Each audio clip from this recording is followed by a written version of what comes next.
Hi, my name is Sarita. And my name is Rena. We are both past patients with Mexico Bariatric Center, and we are here to break the stigma of having weight loss surgery in Tijuana, Mexico. We will be covering all things bariatric to help you get the most out of this weight loss journey. Hi, welcome to episode 4. We will be talking about the post-op guidelines for phase 3, 4, and beyond. So let's start with phase 3. Okay. What is phase 3? Phase 3 is going to be soft solids, and you will start phase 3 at 14 to 21 days. Mm-hmm. The goals for phase 3, you need to start reading labels and looking at serving sizes. So when you're doing that and you don't really know what you're looking at, that's what the nutritionist is for, right? Right. So because when I started this journey, which I started reading labels years prior to bariatric surgery, but people would say read labels, but what did that mean to me? Like that was like looking at Greek or just any foreign language. Right. I had no idea what that said. Right.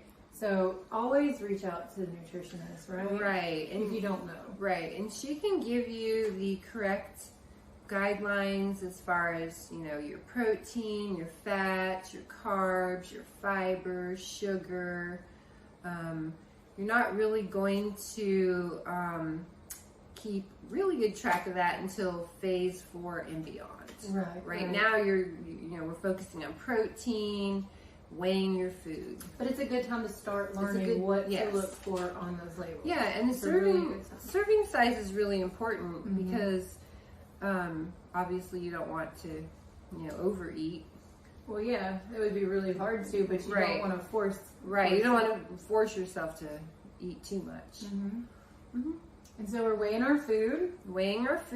And how much food do we need at this phase? Phase 3. So right now it's 4 to 6 ounces total. Okay. And I know sometimes you might not be able to get that much, but try and get in at least 3 ounces of protein. Always protein first. And you want to get at least 20 grams of protein per meal so you can meet the goal of 60 to 90 grams of protein a day.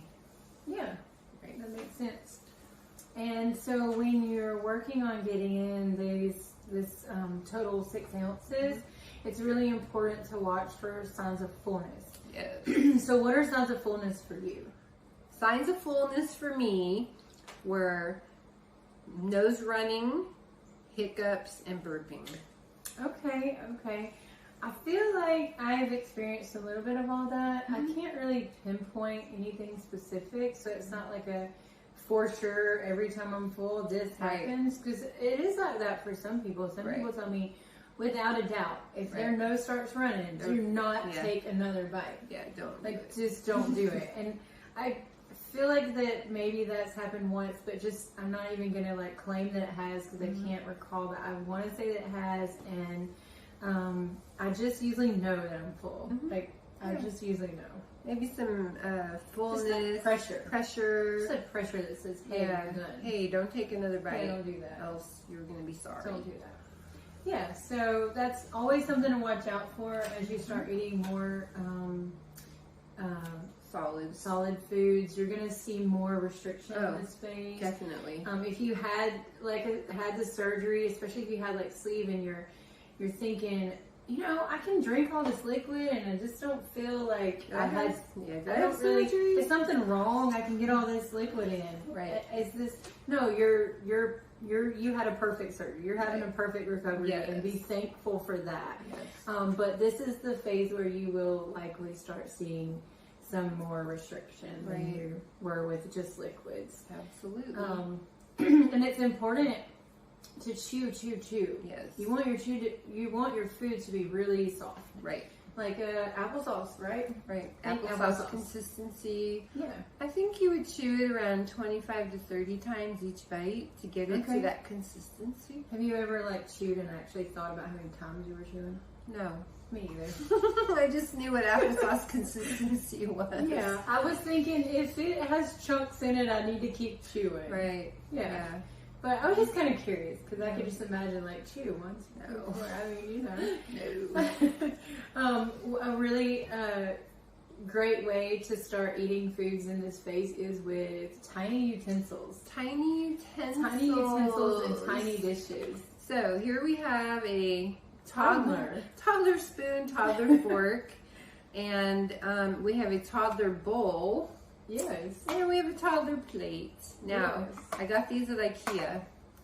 So yeah. I was cheap. I bought my toddler spoons at the Dollar Tree. Yeah. Well, it's like the $1.25 tree now.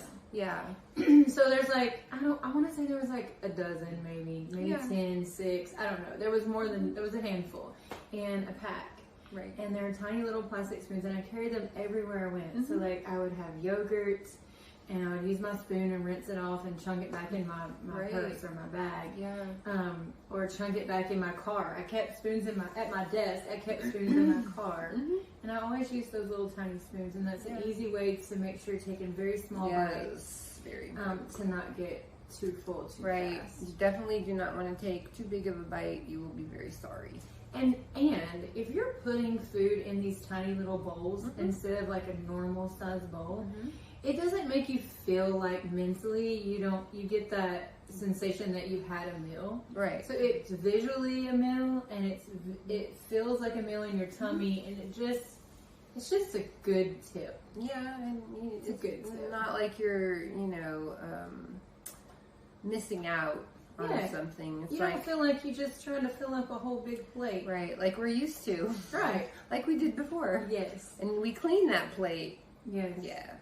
And so 30-minute rule. 30-minute rule. Always follow the 30-minute rule. And let's reiterate, what is the 30-minute rule? No drinking 30 minutes before you eat food or after. Or after. Yes. Don't even drink during your meal. No, don't drink. No, do not drink 30 minutes before or after eating. This will be a lifetime thing. And it is most important here in this phase. So in phase 2, you should have waited 30 minutes before or after those thick liquids, like before even a protein shake. And it's necessary for practice, because in this phase, like we said, you're going to start feeling that restriction, but also if you drink, you're gonna put liquid in your stomach, and you're not gonna have room for food, so you're not gonna know exactly what fills you up. Right. So that's true. Yeah.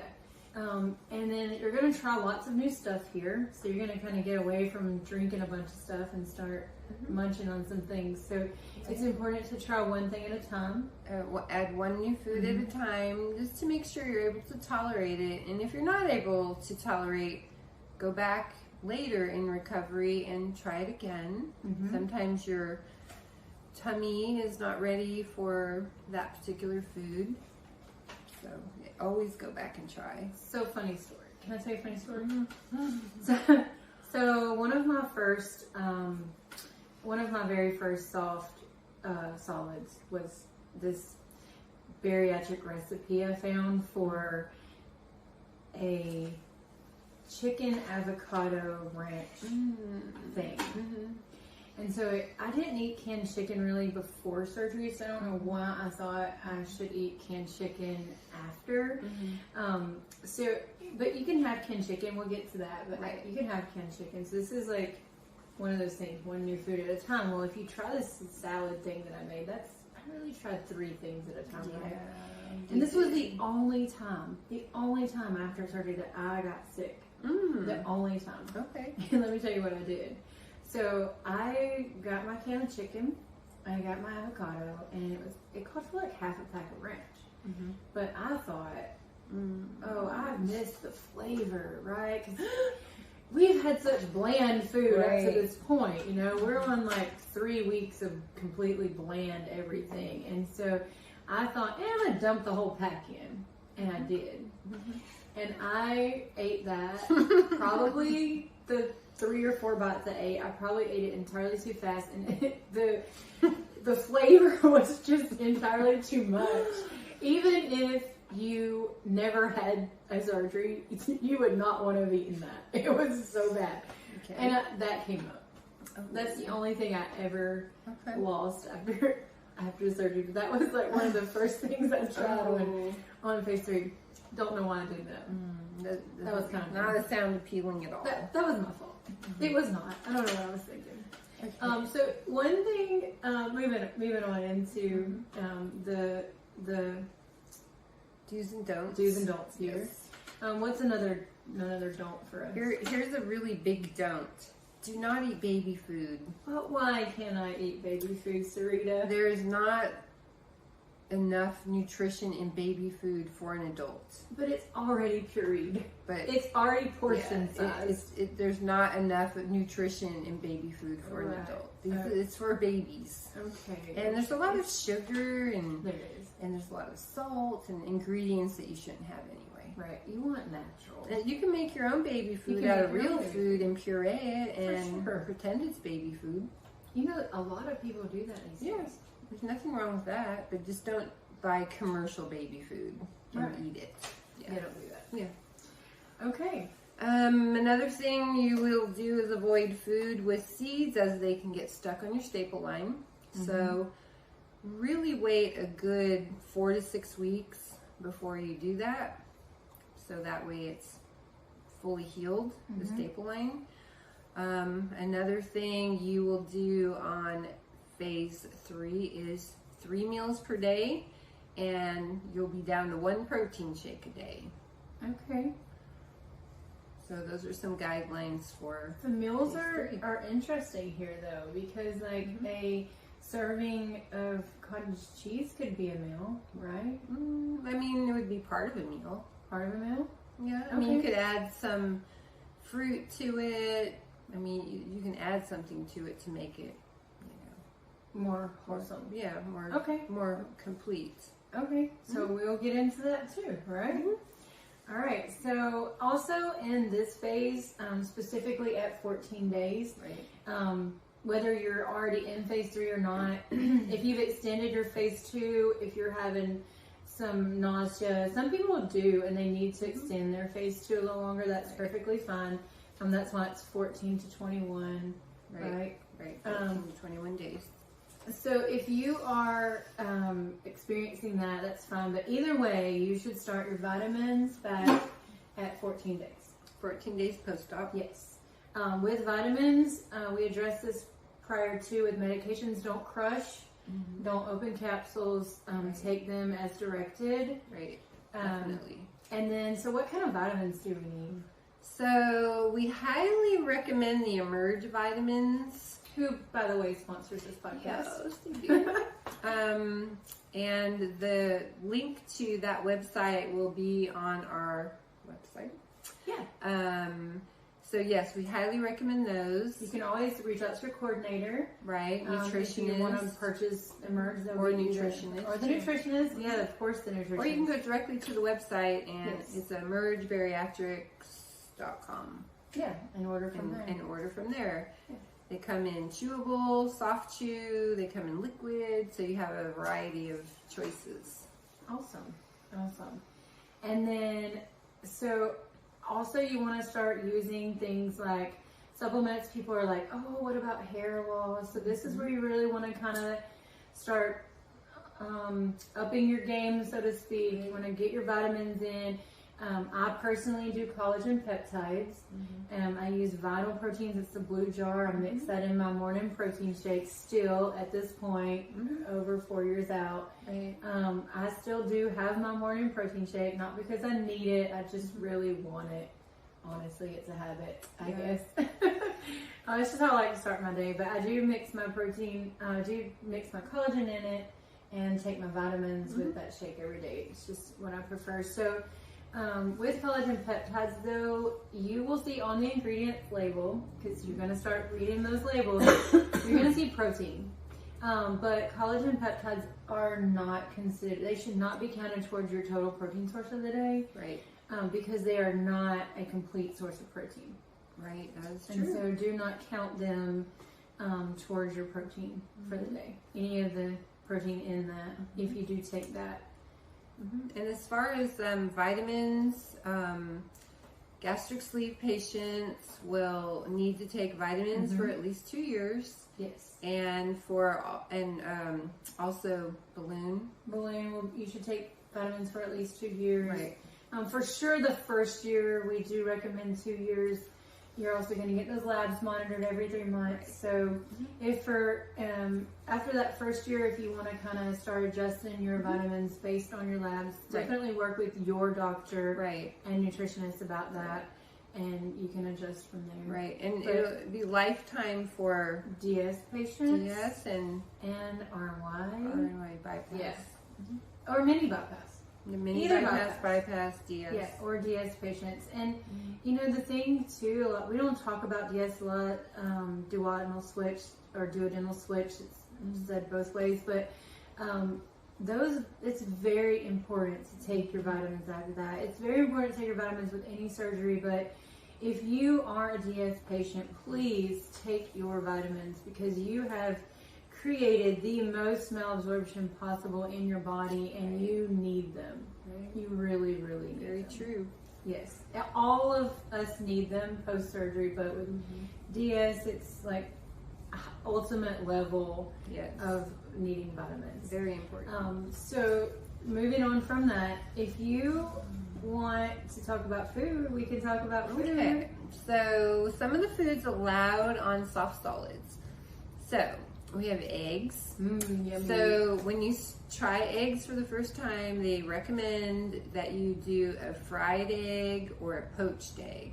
Sometimes the scrambled egg will not sit very well. Again, you can go back and revisit that later in recovery, but again, they suggest poached or fried. Refried beans.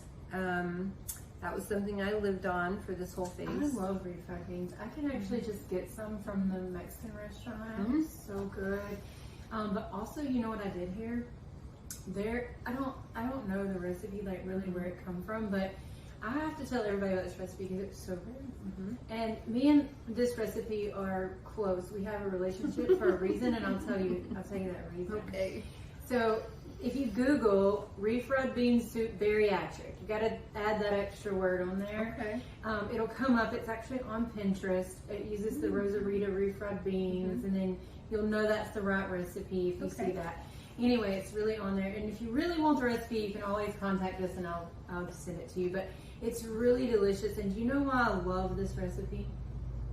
No. Because it allowed cheese and I to be friends again. Oh, cheese. Yes. So that brings us to the next thing allowed on this phase is cheese. Cheeses. So you can eat, so it says string cheese, right? It doesn't say that I could have like cheddar or anything. Do you know that I actually like shredded up my string cheese and put it in my soup? Oh, I that really works. did that because it said I could have It works. It's low fat. So I did that. Okay. So I'm down with that. Yeah. I could Right? do So that. cheese and I started making up right here. And we got to be friends again. And if you followed our podcast, you'll know that cheese and I broke up for pre-op. Yes. We couldn't be friends.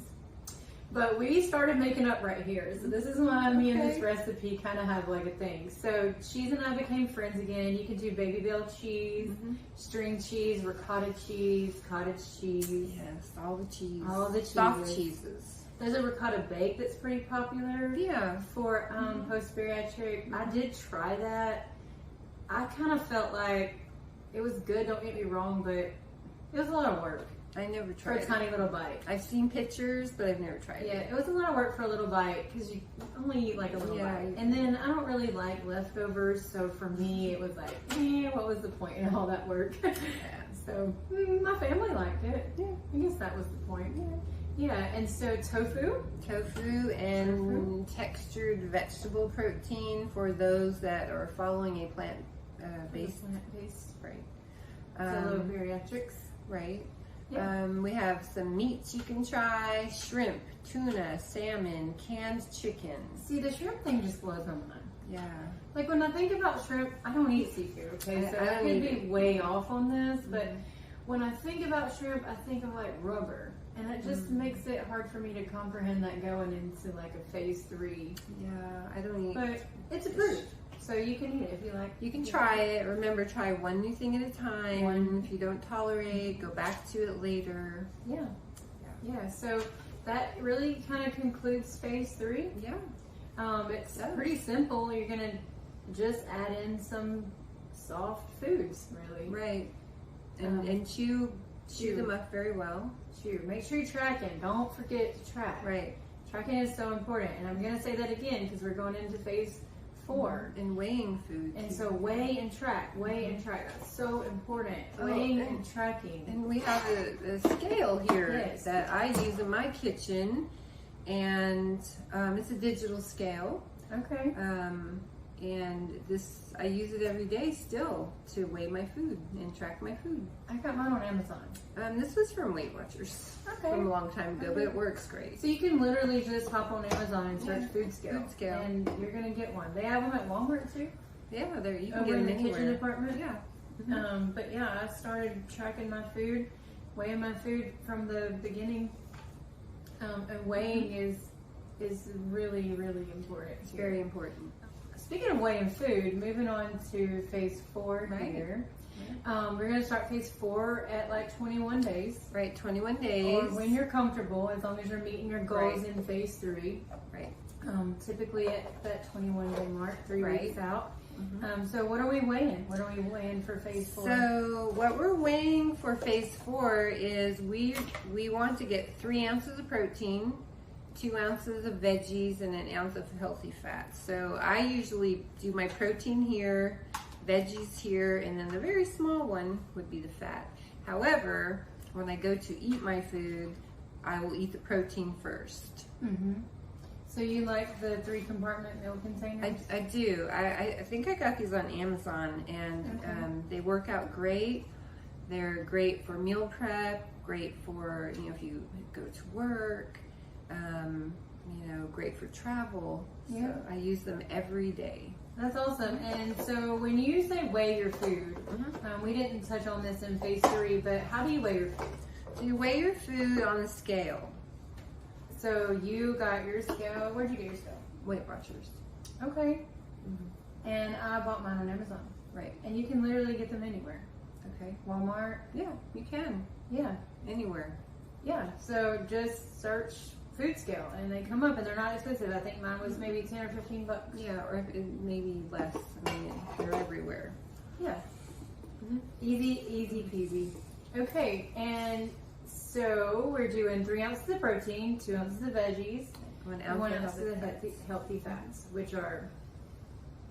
So healthy fats could be things like avocado. They could be like olives. They can be nuts. Yeah. I mean, there's so many good healthy fats. An ounce is not very much though, so just keep that in mind. So I like the little 1 ounce cups with the lids, like in the little sauce containers at restaurants. You can get those anywhere, really. yeah, you can get those at the dollar store too. Yeah, you can. Yeah. And they're always great to kind of go ahead and portion out. Right. But that's volume, so we need to weigh out 1 ounce. We need to weigh. So you would put Weigh your out. cup on the scale and put an ounce So- into that. So don't get that mixed up. The little Right. 1 ounce cups or little 2 ounce cups does not mean that that's 2 ounces of food, so you don't need that. Right. That's super important. That's another thing to. We're not using Even- cups to measure food. We're using the scale. But usually, if you measure out 1 ounce of healthy fat, it will fit in a little 1 or 2 ounce cup. Right. So just keep that in mind. And then again with tracking, so important. Yes. I use Bariatric. I was using my Fitness Pal, but I like how Bariatric is more bariatric specific. I think you mentioned before on when we were talking about phase 1 and 2. Which one did you use? I used my plate. Yeah. No, but I had surgery again 5.5 years ago, so I don't even know if it's an app anymore or it was one of the first ones maybe. Yeah. Well, I love Bariatric. I recommend it to everybody. I love that. It keeps up with all the details of what you ate. It sends you alerts for drinking. I just really love that app. So when we do eat our food, how we should cut it in small, like dime size. Yeah, now we're up to dime size pieces, but chewing again to applesauce consistency. Yeah, always chew. Right. And again, do the whole phase, until you've reached the point where you've just ate everything. Always try one thing at a time. Right. Always. 'Cause you never know that the new things might, Right. you might not like them. Right, and that's it. Our taste buds change Our taste after buds surgery change. too, and there's things that we loved and then we don't like, and Right. things that we didn't like and we do, and You know, so try everything. Try everything. Right. Because I hated sweet pickles. I thought they were Oh. disgusting. Okay. They were horrible. And now they're like the most delicious thing ever. Okay. But I loved dill pickles, Mhm. and now they're gross. Yeah. I get the sour taste when I eat Yeah. them. It's awful. So yeah, your taste buds change. Try everything. You never know how it's going to affect you. So some don'ts for this phase. Okay, so avoid popcorn. Popcorn seeds can get stuck on your staple line, and they can also, they're slider food. They can cause you to gain weight. Slider food. What is a slider A food? slider food is something that goes down very easily. It's not protein. There is protein in some popcorn, but not enough for It's it not to fill you up. efficient. Yeah. So I had my own issue with popcorn. I ate too much popcorn and I did gain weight. And I had to stop eating popcorn because it was like, it went down so well. It tastes so good. No popcorn. Okay. Yeah, avoid no popcorn. We do see people eat popcorn, but if you do. just have to have it, then do it in small quantities because phase 4 and beyond is going to be about portion control. Right. So portion control. So another thing too is you want to avoid alcohol. Some people think, oh, well, I'm drinking all this liquids, I'm going to start having some alcohol again. No, Don't do that. don't do in it. phase 4. Just don't. You want to keep avoiding caffeine. It is acidic. And you know, decaf is also acidic. So I highly recommend no coffee or decaf until at least, you know, till you're past You're getting in all that liquid. getting in all liquid. Yeah, I didn't start coffee until 3 months Yeah. post-op. I believe our goal should be 110 ounces of liquids a day, and then you can start consuming that caffeine again. Right, a cup of coffee. Yeah. Also avoid carbonated beverages. So this is something else that's a little controversial. If you want to do a Google on it, you're going to get lots of info, mixed reviews. In this phase, though, avoid carbonated beverages. Right. It could be very uncomfortable. It could Yes. make you bloated, nauseous. I mean, it could be very uncomfortable. And Yes. why would you want to risk that? Yeah, why would you? It's Why not would worth you? it. No, you've it's not worth come this far. Right. Don't give it up. Don't give it up now for Right. carbonated beverage. And then straws. So we touched on this in phase 2 as well. So with straws, straws can cause air to get trapped in your stomach, and which could cause discomfort. Again, you don't know if that discomfort is from an underlying issue, or from the straw. So if you're going to use a straw, just know this can happen. If you use the straw and you are getting discomfort, stop using the straw. Otherwise, really once you reach about 8 weeks, you're kind of, it doesn't really matter anymore with the straw deal. But through these post-op guidelines and things like that, it is up to you, but just know it can cause discomfort. So then also, No chewing gum. chew gum. I know I tell a lot of you to chew gum when you're hangry on the pre-op diet, which is fine, but let's don't chew gum now. So why I'm do chewing gum right now. You are, but you're also 5 years post-op. Yes, so yes. in phase 4, why are we not chewing gum? So gum can also cause you, for it to be uncomfortable in your stomach, and you don't want to swallow your gum by mistake. It could get stuck on your staple line too. And we have had patients who have swallowed their gum. So just don't do gum yet. Yeah. And so vegetables, there's some vegetables that you should avoid. You will start introducing vegetables. You should introduce them soft, cooked. You don't want to do raw or like salad yet. No. But what kind of vegetables should we avoid right now, Sarita? So these are all mostly my favorites, but broccoli, cauliflower, cabbage, Celery is not my favorite. Onions, and then peas, that's my least favorite. Yeah. So these are considered gassy vegetables, and they can cause you to have gas and be uncomfortable and bloated, and just avoid them for now until you're further out in your recovery. Yeah, because I eat all of these things at this point. I do too, except peas. Mm-hmm. Yeah, just not in this phase, not in phase 4. Right. And then, so another thing that you want to avoid as well, I want to just touch on this a little bit, is carbs. Right. Okay, there are good carbs, there are bad carbs. Can you never, ever, ever, ever again eat bread? That is not true. Yes, you can. But I want to say this, if you are a DS patient, carbs are going to make you bloated. If they don't, you're lucky, because of all the DS patients I think I know, carbs is a trigger for gas and bloating. And so, I mean, it kind of helps because, you know, we're trying to lose weight, right? Yeah. And so, but yes, carbs will cause that. So if you are a DS patient, and you are consuming carbs and you are feeling bloated, you might want to look at what you're eating. Right. It's probably your carbs.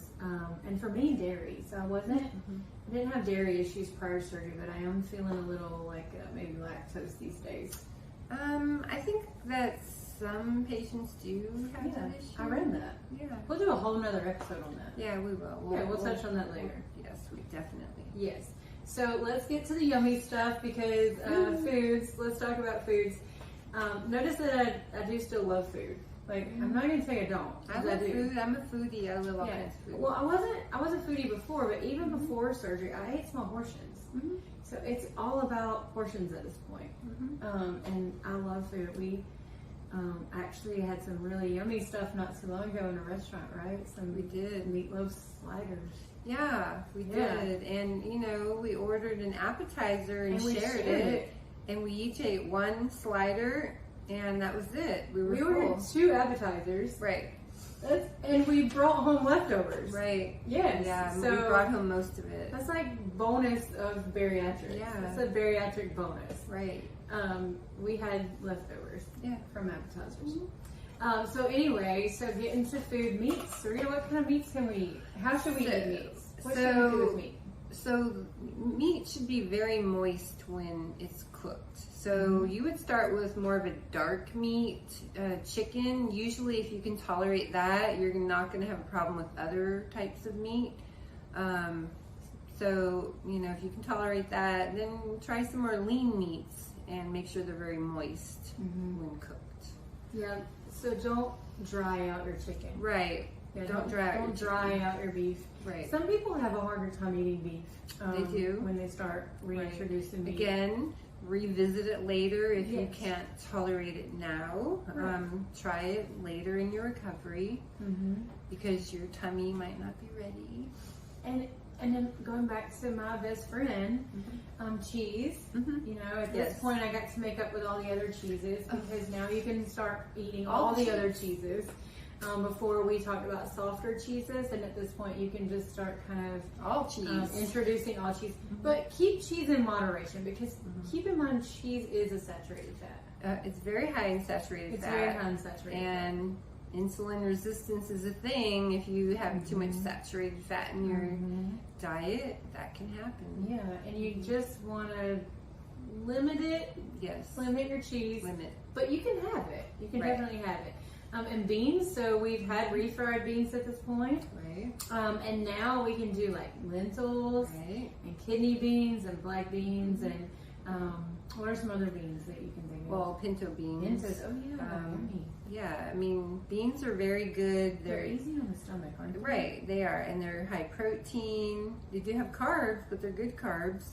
And they do make you gassy though. They do make you gassy, so there's pros and cons to beans, but they're so good for you. Yeah, if you're doing a plant-based diet, beans are great. Yeah, lentils, beans are great. Different beans. Yeah, and we talked about the soft-cooked vegetables. Right. Just make sure they're soft-cooked. Fruits, recommended to do like canned fruit first, right? Right. You want to do canned fruit. Usually it's pretty soft and it's in like its own juice or water. Preferably it's in water, not its own juice. Yeah. And you know, try that and see how that works for you. It's Softer. Right, Watermelon. softer.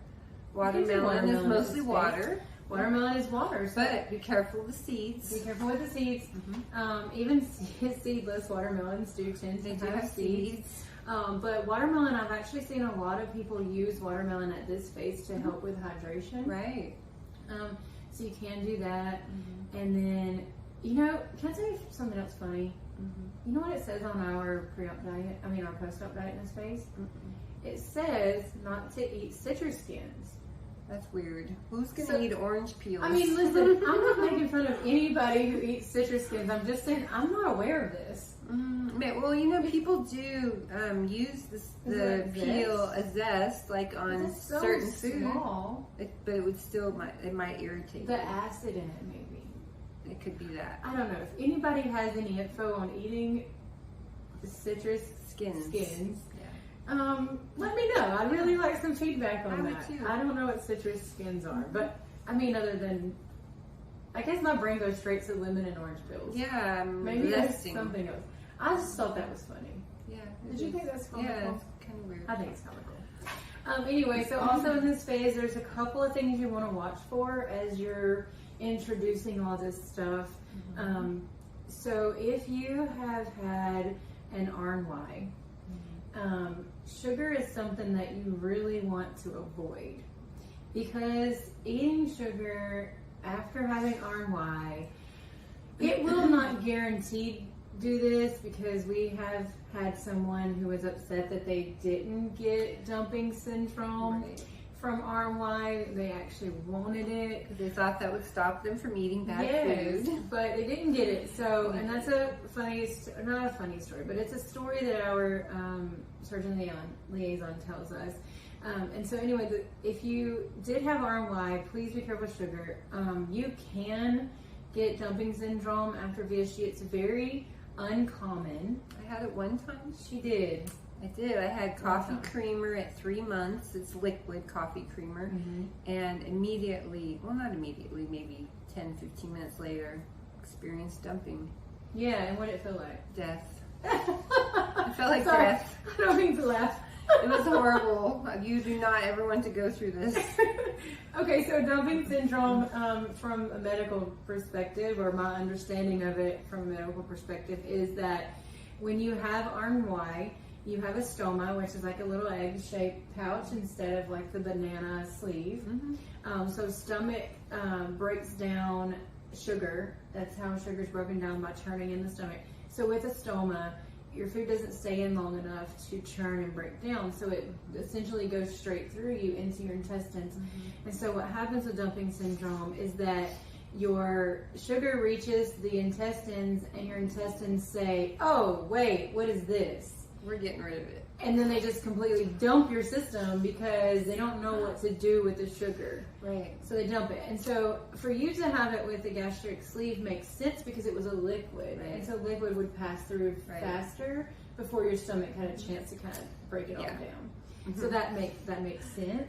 But essentially that's what it is. And so dumping syndrome is something you want to look out for. You want to be proactive, not reactive on that, because being proactive with it means definitely watching the sugar. So again, reading labels, making sure you're not consuming a lot of sugar. Because what dumping, so to break down what death means, it's like hot flashes, it's diarrhea, Heart racing, Sweating. Oh, that's hot flashes. Yeah. But anyway, so it really feels like I've had people describe it to me as a stomach bug on steroids. Yeah, and it can last a while. It can. A couple hours. It could. Yeah. There's the short dumping and the long dumping. Yeah. But I think the long one takes longer for it to happen, and it lasts longer. Yeah, I don't know a lot about that. Yeah, I've read about it. If you avoid sugar after RNY, you are going to be doing well on avoiding this. And you definitely do not want to be away from home when this happens, No. because that would be very bad. Don't have an RNY and then decide to have dessert at a restaurant. Right. Or a birthday party. Yeah, Don't have that. Don't have No. that cake. And we talk about sugar and we talk about food, but let's be real, sugar is liquids. Don't have that fruit juice. Don't have that soda. Don't, because all those things are loaded in sugar. And calories. And calories. And calories. So, and another thing to watch out for in this phase is just discomfort. Just pay attention to your body. Pay attention to what triggers you to say I'm full. Right. You know, does your nose run? Do you start burping? Hiccups. Hiccups. Do you get the hiccups? Do you just feel that pressure that says, hey, that's enough? Don't take that extra bite. Don't do it. Don't do it. If you need to learn the lesson, go for it. But we tried to warn you. Try not to do it. We tried to warn you. And then just what did you eat? If you're feeling some discomfort, what did you eat? You know, going back to carbs and DS. I learned that on my own before I even knew that DS patients experienced that. I was like, I had no. You know, every time I eat some type of carb, this happens, and I just kind of picked up on it.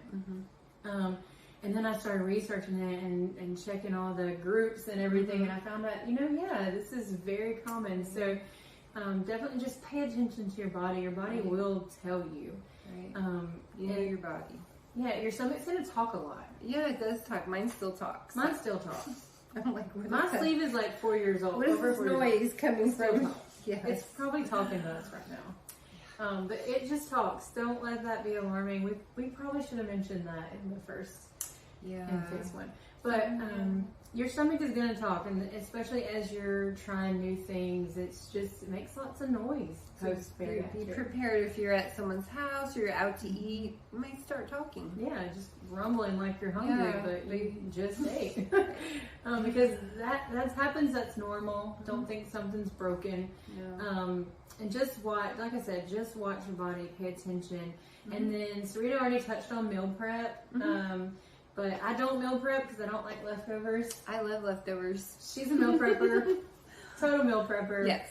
Although I feel like I could go up in your refrigerator and eat one of your meals right now. Right. I have meal prepped meals already in my fridge, but I do meal prep on the weekends for the week because I like to know what I'm eating during the week, and it's already weighed out. I got my protein, my vegetables. I know what's happening for the week. I imagine that it makes life easier for you. It does. Because like me, I'm working, and I have to eat, and it's like, so I'll take a few minutes and I'll run and grab something to eat, and then I'll come back to work and I'll work and eat, and it would be easier if I had that meal already made, but I just can't. I would just pop this behind me in the microwave for 1 minute, and here's my meal. I go to eat it, and I'm just like, ugh. I love leftovers. I don't know. Maybe there are some things I like leftover.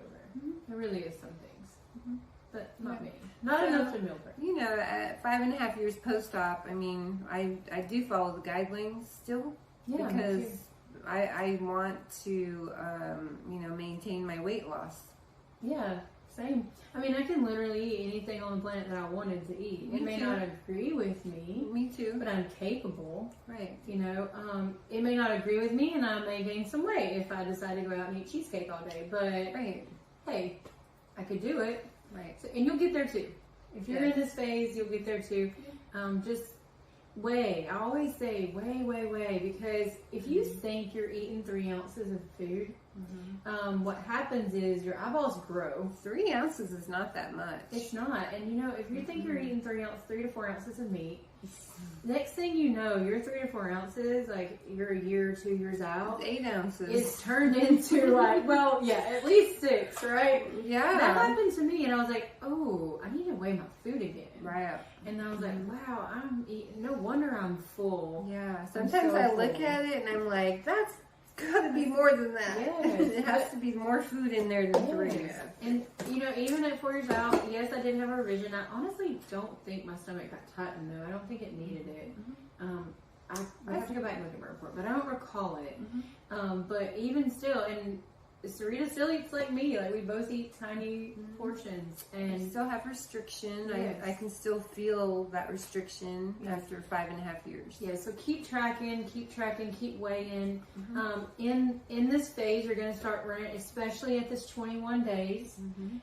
People think, oh no, I've started eating food and now I'm not losing weight. You're going to hit a stall. It's going to happen. Stalls are important.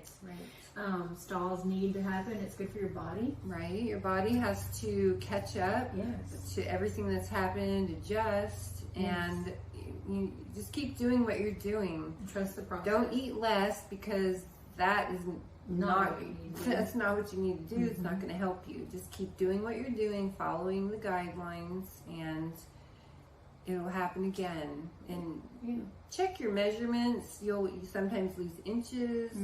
If the scale's not moving, the Right. tape measure usually is, Right. And then all of a sudden you'll start seeing the movement on the scale. And if it really stresses you out in a stall, just stay away from the scale. Just stay away.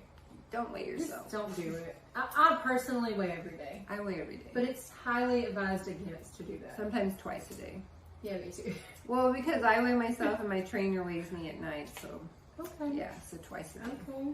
And so another thing here is we touched on it a little bit before. So we're going into the Beyond right now, and in the Beyond alcohol, we'll have a whole another episode about things like this. But if you just want to consume alcohol, please wait till at least after 8 weeks. I personally don't recommend doing it in mixed company. No. If you have to try alcohol, do it maybe with a trusted spouse, sister, mother, friend, something at Somebody home, you trust, just to see how you react to it. Some people it doesn't affect them. Some people you may get really drunk really fast, but then it won't last very long. Right. And alcohol can be a slippery slope. It is. You know, there's that transfer Calories. addiction, calories, weight gain. I mean, we're going to do an episode just on that in the future. Yeah, but really try to stay away from it. If you just have to do it, please wait at least 8 weeks. Right. Post-op, that is what's medically advised. And again, watch your calories with liquids. We talk a lot about food. We pay attention to food. We're tracking food. We're weighing food. Watch those liquids too. Watch what you're drinking. Right. People start drinking even juice. They think, oh, juice is healthy. Juice is loaded with Juice is calories not and healthy. sugar.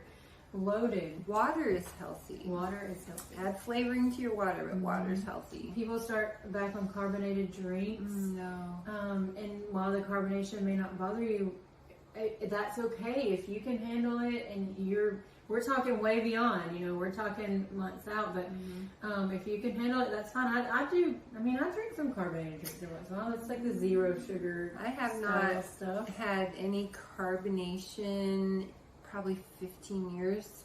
I can't drink it out of a bottle or a can. Yeah. But it was never something I, you know, always had to have. I just pour it in a cup and I shake it. So it's not really carbonated by the time I'm drinking. You're shaking it out. I really am. But anyway, also just watch that, because the number one leading cause of regain is consumption of liquid calories. And patients will say, oh, I'm getting all my liquids in. But you don't know what kind of liquids, and then all of a sudden they're gaining weight. So be really mindful of the liquids that you are consuming, like Rena said, because that can lead to weight gain. Yeah, that's, honestly, that's one of the reasons why I don't really highly recommend doing the apple juice in the beginning. Right. It's an option, but it's something you should phase out quickly. Right. You should phase that out pretty quickly, because that's a lot of sugar in apple juice. Even the no sugar added. Right. Is a lot of sugar. Right. And then carbs. We'll touch on that in the future as well, but there are good carbs, there are bad carbs. Don't think that you will never, ever, ever again in your life eat carbs, bad carbs, breads, pastas. Right. It's possible. There's lots of pasta alternatives if you need pasta. There's high protein pasta, chickpea pasta. Zucchini. They have zoodles. Zoodles. They have bread, Ezekiel bread. That's what I eat. Very high in protein. Bread. Yeah, it's very high in protein, and it's good carbs. You need carbs. And so a lot of people ask, so if you're this far out, what is a meal to you? So you said Ezekiel bread. I'm going to give you an example of what a meal is to me.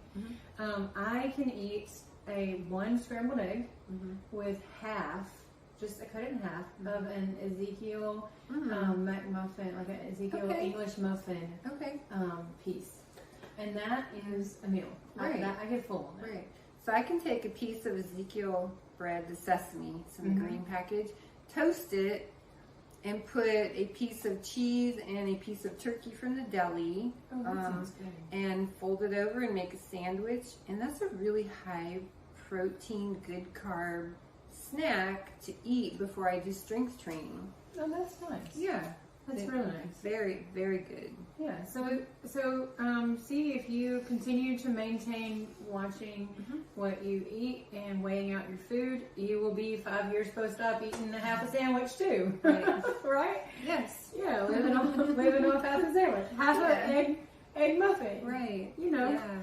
So, well, that is going to conclude our episode 4. Episode Episode 4. 4. Phase 3 and 4 of the post-op guidelines. Yeah, so anyway, you can find all of this post-op information on our website. Yes. You can also always contact the nutritionist for any additional information. And if you have any questions, just reach out. We'll be glad to help. Have a great day. Thanks for listening. Bye-bye. Thank you for listening. If you have any questions or want to share your bariatric weight loss journey, you can call or text us at 480-999-4826 or send an email to podcast@mexicobariatriccenter.com. You can also follow Mexico Bariatric Center on Facebook, Instagram, and Twitter. Keep in mind, these are the opinions of the host. The views represented do not reflect or define the values of Mexico Bariatric Center. This podcast is sponsored by Emerge Bariatrics and Mexico Bariatric Center. Please visit mexicobariatriccenter.com for more information.